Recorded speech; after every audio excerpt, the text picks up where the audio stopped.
अस्सलाम वालेकुम नाज़रीन, आप मेरा यूट्यूब चैनल देख रहे हैं। सौरभ बरकत आपसे मुखातिब है। उम्मीद आप खैरियत से भी होंगे, खुश भी और महफूज भी होंगे। हम बाहैसियत कौम एक बड़े 2 नंबर लोग हो गए हैं। हमारे अंदर एहसास ख़त्म हो गया है और 2 नंबरी और बेहिसी की हम लोग मिसाल बन गए। हम बड़े दोगले लोग हैं। हम पाकिस्तानी बाहैसियत कौम बड़े मुनाफिक लोग हैं और बड़े घटिया लोग हैं। हम अपने सियासतदानों को कोसते हैं, हम इंटेलिजेंस एजेंसीज को और आर्मी को और पता नहीं अमेरिका और रूस और इजराइल को कोसते हैं, लेकिन बाहैसियत कौम हम लोग 2 नंबर हैं। हम लोग बड़े घटिया लोग हैं और उसकी एक मिसाल सामने आई है। पतों की जो वाकया है आप तक पहुंच चुका होगा, लेकिन वो अफसोसनाक है। बीबीसी ने इसके ऊपर पूरी डिटेल में अपने रिपोर्टर से पूछकर आर्टिकल छापा है, वो आपके सामने रखेंगे। एक मेहनत फरोश, एक जो मेहनत करता था, मेहनत कश पापड़ बेचने वाला, एक शादी में जाता है, वहां पर उसे मार दिया जाता है, वो कत्ल हो जाता है। उसकी लाश साथ पड़ी हुई है और लोग खाना खा रहे। लाश तकरीबन में चूंकि दिखा नहीं सकता, वो दिखाना भी इंसानियत से परे है। कोई 2-3 फुट का फासला है, यानी यहां से लेकर वहां तक 2-3 फुट का फासला है। 2-3 फुट के फासले पर लाश पड़ी हुई है।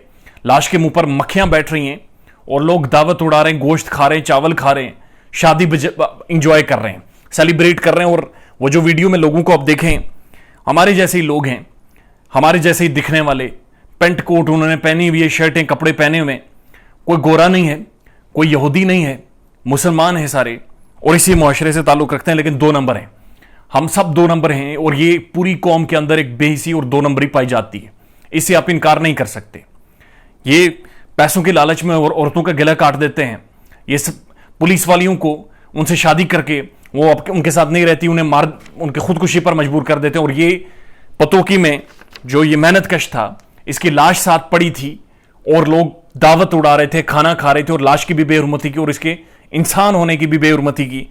जिन ममालिक की हम लोग मसाले देते रहते हैं, यहूदियों की, फलां ढिमकान की, यकीन कीजिए वो कुत्तों का भी हमसे बेहतर ख्याल रखते हैं। सारा वाकया क्या था?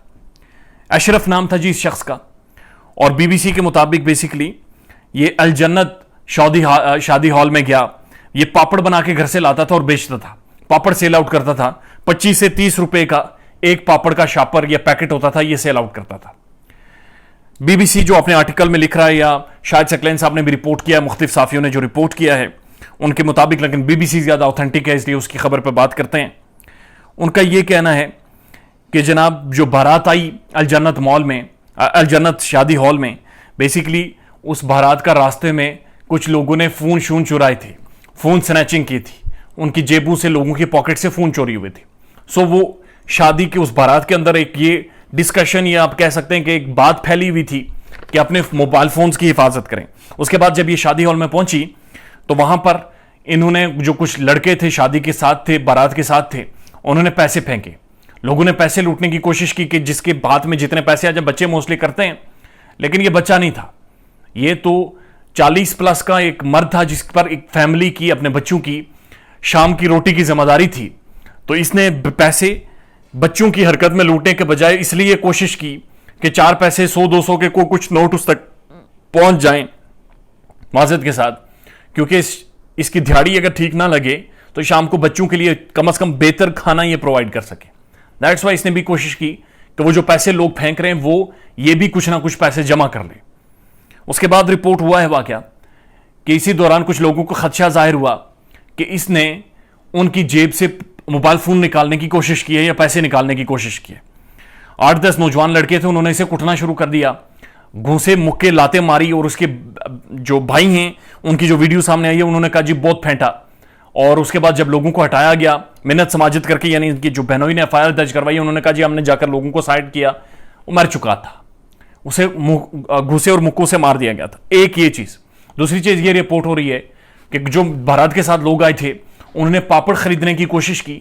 इसने पापड़ महंगे बेचे, उस पर उन्हें इश्तियाल आया, गुस्सा आया और उन्होंने इसे पकड़कर फेंटा और बहुत ज्यादा मारा। अब ये बात आप समझिए, अगर पापड़ ये 25 से 30 रुपए या 5 रुपए बढ़ा रहा था तो इसलिए ताकि इसके बच्चों का रोजगार हो जाए। पापड़ बेचकर यकीनन इसने कोठी नहीं बनानी थी, इसने कोई आईफोन 13 नहीं लेना था, या इसने कोई घर में जाकर केबल नहीं लगवानी थी, इसने बच्चों की रोजी पूरी करनी थी। खैर वो चीज अलग है। उसके बाद मारा। इसके बहनोई ने जो एफआईआर दर्ज करवाई है और जो पोस्टमार्टम रिपोर्ट आई है, दोनों में बड़ा फर्क है। अब ये एक बार फिर डिबेट और डिस्कशन शुरू हो गई है और जो पुलिस का रवैया एक बार फिर कंट्रोवर्शियल है। जो बहनोई ने एफआईआर दर्ज करवाई है वो ये कह रहे हैं कि हमारे जन्नत मॉल से के सामने से गुजर रहे थे, हमने देखा कि इसे फेंटी लग रही है। हमने जाकर जब लोगों को हटाया और ये नीचे गिरा पड़ा था, रेस्क्यू 112 को कॉल की, वो आई, उन्होंने चेक किया तो ये मरा हुआ था और तशद्दुद की वजह से मरा। पोस्टमार्टम की जो रिपोर्ट सामने आई है वो ये कह रही है कि इसकी कॉज ऑफ डेथ तशद्दुद नहीं है, इसकी कॉज ऑफ डेथ कोई और वजह है। अब वो कोई और वजह क्या है इस बारे में पुलिस ने बहरहाल नहीं रिपोर्ट किया या नहीं बताया, लेकिन पोस्टमार्टम रिपोर्ट ये कह रही है कि कॉज ऑफ डेथ तशद्दुद नहीं है। और वहां के जो कुछ ऐनी शाहिदीन है वो ये कह रहे हैं कि जब ये पैसे लूटने की कोशिश कर रहा था, यानी पैसे लेने की वहां से कोशिश कर रहा था, उस दौरान ये गिरा। जब जाकर रेस्क्यू 112 ने इसे उठाया या हिलाया, इसका इंतकाल हो चुका था। अब इन दोनों में से कौन सी बात ठीक है या कौन सी नहीं है, या इनके जो बहनोई हैं जिन्होंने अपनी आंखों से देखा कि इसे तशद्दुद हो रहा था, वो एक डिबेटेबल चीज, वो एक अलग बहस है। इनका भाई ये कह रहा है कि पुलिस ने हमसे कोई रब्ता नहीं किया, पुलिस ने कोई कोऑपरेट नहीं किया। बाकायदा उनकी वीडियो सोशल मीडिया पर मंजर-ए-आम पर आ गई है और डिस्कशन हो रही है, और पुलिस ने कोई हमारी हेल्प नहीं की, जो रोल अदा करना चाहिए था वो नहीं किया। इंपॉर्टेंट बात यह है, पुलिस का रोल तो खैर है ही अपनी जगह, ये हमारे इज्तिमाई खून में 2 नंबरी है, ये कहने में मुझे कोई आर नहीं महसूस हो रही। उसके बाद जो लाश का जो मंजर नजर आया, जो वीडियो नजर आई, जिसमें इस मेहनतकश को देखा जाता है कि ये मरा पड़ा है, इसके चेहरे पर मक्खियां बैठ रही हैं और लोग दावतें उड़ा रहे हैं, अशरफुल मखलूकात, और वही खाना खाकर इन्होंने उस खुदा का शुक्र अदा किया होगा जिसका एक आप कह सकते हैं एक्स वहां पर मरा पड़ा था। Very terrible, very obnoxious. और शायद दुनिया भर में जहां पर वॉर्स जारी हैं, जहां पर जंगें जारी हैं, यूक्रेन के अंदर जहां पर रूस लगातार हमले कर रहा है, अफगानिस्तान के अंदर जहां पर 20 साल अमेरिका बमबारी करता रहा, शायद ये सूरत-ए-हाल नहीं हुई, शायद ये हालत नहीं हुई कि इस तरह से लाश की बेहुरमती की जाए और कुछ ही फासले पर लोग दावतें उड़ाएं, खाने खाएं, मौजें मारें और इस पर बातचीत ना करें। That's very terrible, very disturbing and very concerning as well. और लोगों ने वहां से खाना खाया, लोगों ने सेलिब्रेट किया, गप्पे शप्पे मारी और उसके बाद खुदा का शुक्र अदा किया उसी रोटी के लिए, और अपने अपने घरों को चले गए। किसी को ये फिक्र नहीं थी या सोच नहीं आई, ये समझ नहीं आई कि ये जनाजा पड़ा हुआ है, लाश साथ साथ पड़ी हुई है, ये इंसान की बेहुरमती हुई है, चलें गवाही नहीं देनी, चलें उसके लिए कोई आपने तदारुक नहीं करना, कोई ना कीजिए, लेकिन कम अज़ कम उस वक्त बोटियां खाते हुए कोई ना कोई गैरत होनी चाहिए थी, कोई ना कोई शर्म होनी चाहिए थी, कोई ना कोई एहसास इंसान में होना चाहिए था कि 2 फुट के फासले पर आप रोटियां खा रहे, बोटियां खा रहे, और उसके साथ एक इंसान की लाश पड़ी हुई। Very terrible. और मेरे पास अल्फाज नहीं है कि किन अल्फाज में इस सारे वाक़े को कंडेम किया जाए। अपना ख्याल रखिएगा और हमारे चैनल का भी। अल्लाह हाफिज़।